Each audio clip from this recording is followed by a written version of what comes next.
Hey guys, welcome to Hit or Miss. This is a new review show we're trying out where we take a completed anime series, discuss what we thought about it, and give it a score. I'm Anthony. And I'm Delf. And today we're talking about Darling in the Franxx, which is probably one of the most talked about anime this season. Probably is a bit of an understatement, man. I mean, we're gonna get to it, but first, let's talk about that premise. So, Darling in the Franxx is set in a distant future where the Earth has become this gigantic wasteland. What's left of humanity lives in these moving cities called plantations, and to make matters worse, there's these giant monsters called Klaxosaurs that come every now and then to, kill all the people. Luckily for them, this is an anime, so of course there's also giant robots called FranXX, piloted by children whose sole purpose in life is to fight the Klaxosaurs. Cause nothing says humanity is fucked up like having to rely on children to do the dirty work. The story's about Hiro, a mopey kid who really wants to be a FranXX pilot. He really wants to be a FranXX pilot. And Zero Two, a mysterious FranXX pilot with a bit of a rebellious streak, who's considered to be the best of the best, and also happens to be half Klaxosaur. The thing that's trying to kill all the humans. Through their fateful encounter and their developing relationship, we get to see how they help change the people and the world around them. The show's really about how these kids learn to grow and deal with their society's expectations of them as they try and figure out their place in the world. So at first, the show seems like it's about these big damn robot fights, which, as you know, Anthony, I'm always down for a big damn robot fight. Yeah, you love those. I do, I really do. But when you really look at it, it's not about the robots at all. The most interesting part for me was watching these kids, who, mind you, live in a society that threw away the little things like emotions and romance. It's watching them figure their shit out and really learn what it means to live with each other. My favorite episodes were the ones that focused more on the characters and all of the messy, complicated, but endearing moments that come with them dealing with adolescence. And also, thematically, I love what the show did. If it wasn't already obvious with how many videos I did purely on the themes. Which you can, by the way, watch by clicking the eye right there. Yes. I also loved how the show got me so invested in the characters and their growth. From the way the kids really felt like they truly knew nothing about the world around them to learning about the fundamentals of living, with the way they interacted with others and the way we interact with ourselves. It all felt really poetic. Okay, alright. I'm a sucker for meaning and commentaries on life, and it made me think deeply and identify with the characters. And it also has the single best bro in all of anime. Normally I pick best girls, but this time, they were really outshined by the best boy. Because, dude, Goro is, I think, my favorite character. I'm just going to put it out there. He is definitely on the running for best boy of the year. Dude, he's the best. But as much as we love the characters, the show isn't without its flaws, right?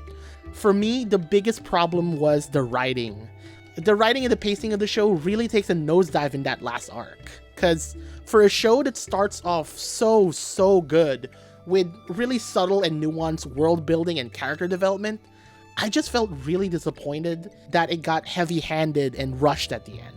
Because they've set the bar so high for themselves, and it's just a shame that they couldn't consistently hit it. Yeah, even I have to admit, the show struggles with balance. Like, you can actually see it with the majority of the show. Like, if you're binging it, you probably won't notice it as much, but if you were watching it week to week, you definitely felt it. Like, there are moments where it slowed down a little too much, and then it would go from 0 to 60 as if it was trying to make up for all that lost time. And that pacing issue really caught up to them at the end, which is when I started to see that the show might be suffering from a bit of an identity crisis.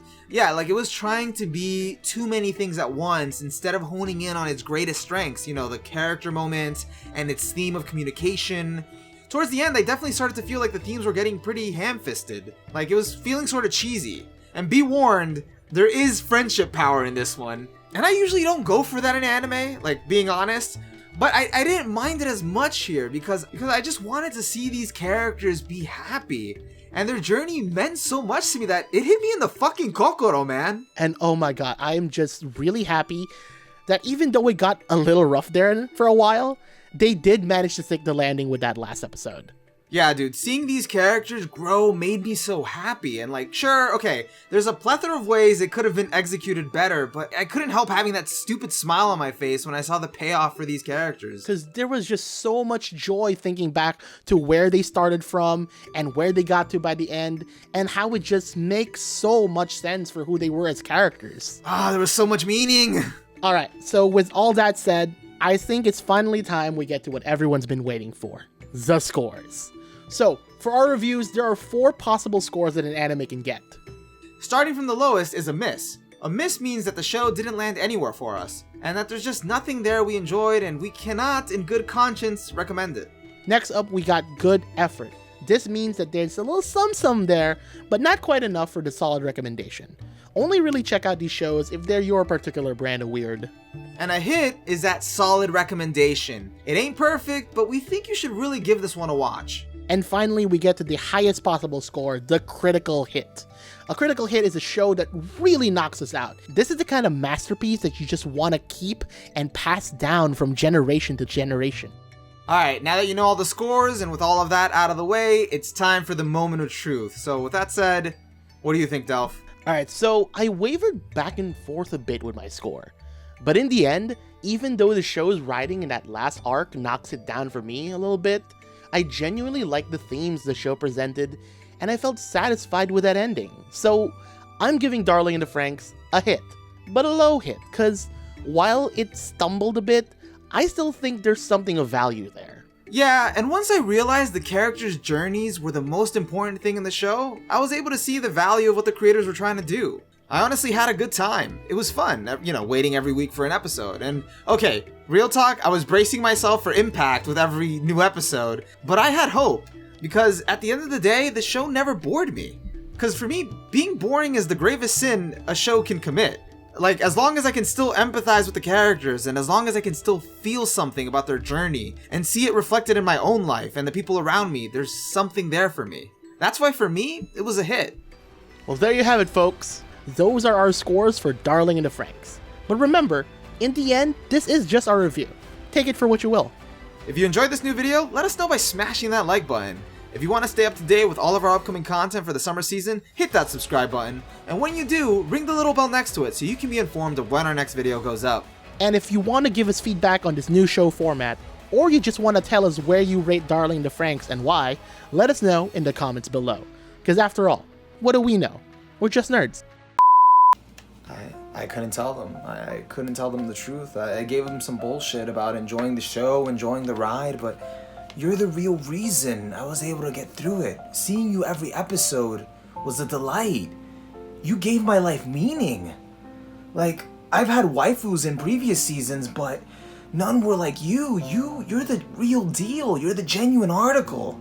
No one gave me a rush like you did on screen, and that's what's gonna make it tough. Like, how am I supposed to move on? Like, what am I gonna do? You're so beautiful. Like, you know what? No, I'm not gonna forget you. You're gonna have a place right here. Yeah, you're gonna have a place always right here in the Kokoro. Yeah, I'm not gonna forget you. I love you. Fucking love you. Sleep well, my sweet prince.